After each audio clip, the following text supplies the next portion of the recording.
The artificial and the spiritual. 2 Corinthians 3 verse 18. It is very clear and distinct, feeble though the measure be in which the soul apprehends it, that it is only as we are occupied with Christ where he is that we are like him in our ways. But we all, with open face beholding as in a glass the glory of the Lord, are changed into the same image from glory to glory, even as by the Spirit of the Lord.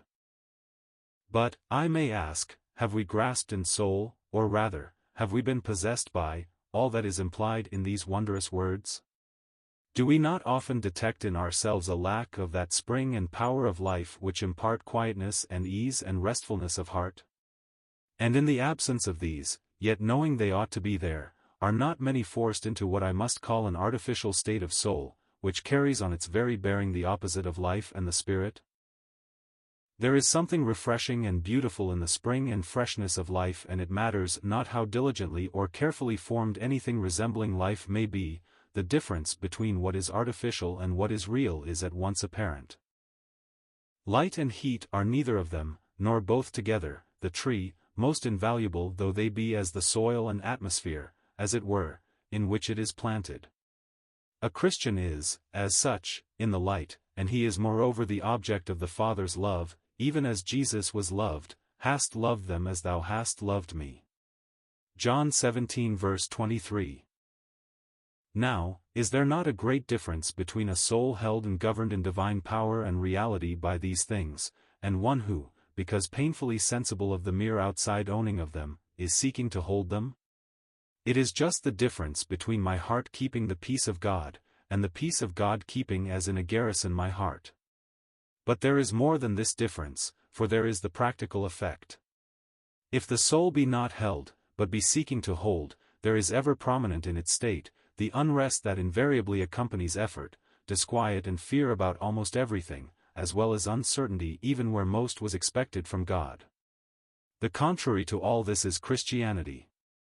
Unseen realities are the governing power acting on the soul, absorbing and commanding it, the affections of the new man, formed, sustained, and satisfied by Christ, their only object, and, as a consequence, rest, quietness, and ease in the most untoward circumstances, walking in that path which, the vulture's eye hath not seen. There ought not to be anything forced about us as Christians. Effort of any kind betrays the absence of power. The presence of Christ not only imparts to us, but secures through us, all that is suitable to his presence. Effort tells the tale of our being out of his presence, and is invariably resorted to for the purpose of acquiring that which is the simple result of being in his presence, and of being acted upon by himself.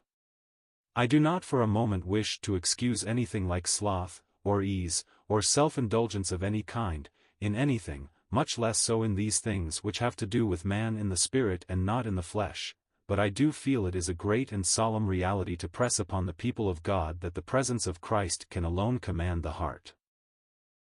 What a blessed thing for a poor worm to be held by the presence of the Lord of glory! Oh, I cannot but speak of it.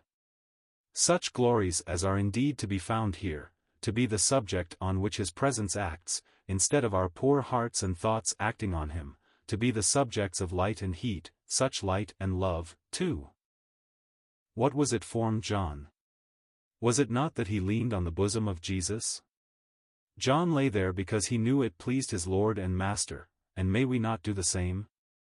How much effort was there about John when he lay there?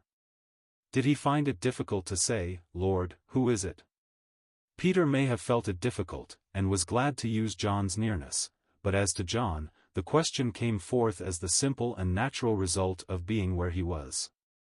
That bosom was everything to John. He was not thinking of being there, or of the results to him of being there. He was there for its own sake, hence he was not restless or unnatural. That blessed person on whose bosom he reclined was to John all. Oh, to have the scepter of Christ swaying its dominion of life and liberty from pole to pole in our poor hearts. Our looks would then tell of him, our words speak of him, our thoughts rise and set in him, and all so easily and naturally, that is in spiritual power.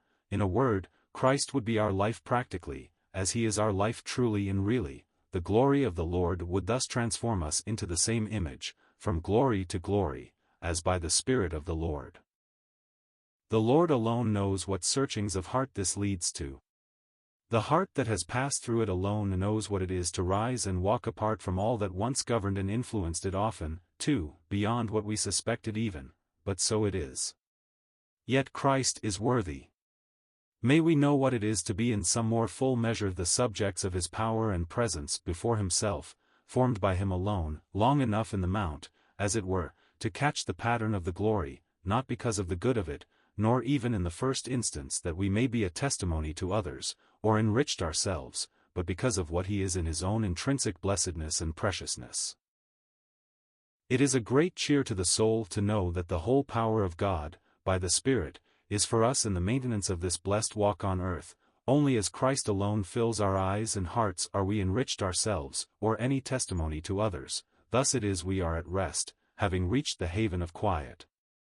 Another has blessedly said, "Heaven is the metropolis of Christianity." May we know it so in deep blessedness. If a Jerusalem or Rome were enough to divert for a moment such a one as Paul, surely much less prevails with us who have so little of that divine energy and power which characterized him in so remarkable a degree. May he by his own Spirit so attract, win, and satisfy the hearts of his beloved people, presenting to them him who alone can secure this in them, that they, finding their all in Christ, may be like a tree planted by the waters, and that spreadeth out her roots by the river, and shall not see when heat cometh, but her leaf shall be green, and shall not be careful in the year of drought, neither shall cease from yielding fruit.